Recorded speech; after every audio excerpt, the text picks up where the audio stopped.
ಕೆಲವೊಮ್ಮೆ ವಿದ್ಯಾರ್ಥಿಗಳು ಪಾಠದ ಕಡೆಗೆ ಗಮನ ಕೊಟ್ಟಂತೆ ಕಂಡು ಬಂದರೂ ಕೂಡ ಅವರ ಗಮನ ಪಾಠದ ಕಡೆಗೆ ಇರೋದಿಲ್ಲ. ಶಿಕ್ಷಕರು ಪಾಠಕ್ಕೆ ಸಂಬಂಧಪಟ್ಟಂತಹ ಯಾವುದೇ ಒಂದು ಪ್ರಶ್ನೆ ಕೇಳಿದ್ರೆ ಅವರಿಂದ ಉತ್ತರ ಬರೋದಿಲ್ಲ. ಇದಕ್ಕೆ ಕಾರಣ ಏನಿರಬಹುದು? ಈ ಒಂದು ವಿಡಿಯೋದಲ್ಲಿ ನಾವಿವತ್ತು ತಿಳ್ಕೊಳ್ಳೋಣ. ಎಲ್ರಿಗೂ ನಮಸ್ಕಾರ.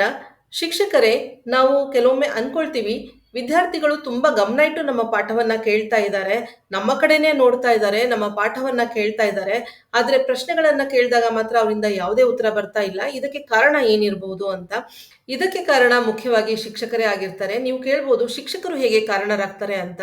ಇದಕ್ಕೆ ಕಾರಣವಾಗುವಂತದ್ದು ಶಿಕ್ಷಕರ ಒಂದು ವೇಷಭೂಷಣ. ಕೆಲವೊಮ್ಮೆ ನಾವು ಕೆಲವೊಂದು ಶಾಲೆಗಳಲ್ಲಿ ಕೆಲವು ಶಿಕ್ಷಕರನ್ನ ನೋಡ್ತೀವಿ, ತುಂಬಾ ಸ್ಟೈಲಿಶ್ ಆಗಿ ಶಾಲೆಗಳಿಗೆ ಬರ್ತಾರೆ. ತುಂಬಾ ಬ್ರೈಟ್ ಕಲರ್ಸ್ ಆಗಿರುವಂತಹ ಬಟ್ಟೆಗಳನ್ನ ಹಾಕೊಳ್ತಾರೆ, ತುಂಬಾ ಫ್ಯಾನ್ಸಿ ಆಗಿರುವಂತಹ ವೇಷಭೂಷಣಗಳನ್ನ ಹಾಕೊಳ್ತಾರೆ. ದಿನಕ್ಕೊಂದೊಂದು ಕಿವಿ ಓಲೆ ಆಗಿರ್ಬೋದು, ಸರ ಆಗಿರ್ಬೋದು, ಆಮೇಲೆ ದಿನಕ್ಕೊಂದೊಂದು ರೀತಿಯಾದಂತಹ ಹೇರ್ ಸ್ಟೈಲ್ಸ್ ಆಗಿರ್ಬೋದು, ಹೇರ್ ಬ್ಯಾಂಡ್ಸ್ ಆಗಿರ್ಬೋದು. ಮೇಲ್ ಟೀಚರ್ಸ್ ಆದ್ರೆ ಫ್ಯಾನ್ಸಿ ವಾಚಸ್ ಆಗಿರ್ಬೋದು, ಫ್ಯಾನ್ಸಿ ರಿಂಗ್ಸ್ ಆಗಿರ್ಬೋದು, ಚೈನ್ಗಳಾಗಿರ್ಬೋದು.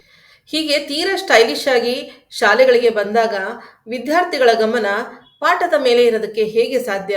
ಅವರ ಗಮನ ಸಂಪೂರ್ಣವಾಗಿ ಶಿಕ್ಷಕರ ಮೇಲೆ ಇರುತ್ತೆ. ಅವರು ತರಗತಿಗಳಲ್ಲಿ ಶಿಕ್ಷಕರನ್ನೇ ಗಮನವಿಟ್ಟು ನೋಡ್ತಾ ಇರ್ತಾರೆ. ಅವರು ದಿನ ಹಾಕೊಂಡು ಬರುವಂತಹ ಒಂದು ಫ್ಯಾನ್ಸಿ ಆಕ್ಸೆಸರೀಸ್ನ ನೋಡ್ತಾ ಇರ್ತಾರೆ.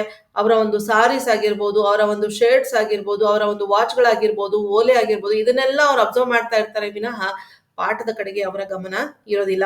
ಹಾಗಾಗಿ ಇಲ್ಲಿ ಮುಖ್ಯವಾಗಿ ಶಿಕ್ಷಕರೇ ವಿದ್ಯಾರ್ಥಿಗಳ ಗಮನವನ್ನ ಡಿಸ್ಟ್ರಾಕ್ಟ್ ಮಾಡ್ತಾ ಇರ್ತಾರೆ. ಹಾಗಾದ್ರೆ ಶಿಕ್ಷಕರು ಯಾವ ರೀತಿಯಾಗಿ ಡ್ರೆಸ್ಅಪ್ ಆಗಿ ಶಾಲೆಗಳಿಗೆ ಬರಬೇಕು? ನಾವು ಶಾಲೆಗೆ ಡ್ರೆಸ್ಅಪ್ ಆಗಿ ಹೋಗ್ಬೇಕಾದ್ರೆ, ಶಾಲೆಗೆ ರೆಡಿಯಾಗಿ ಹೋಗ್ಬೇಕಾದ್ರೆ ಶಿಕ್ಷಕರಾದವರು ನಾವು ಒಂದನ್ನ ಅರ್ಥ ಮಾಡ್ಕೋಬೇಕು.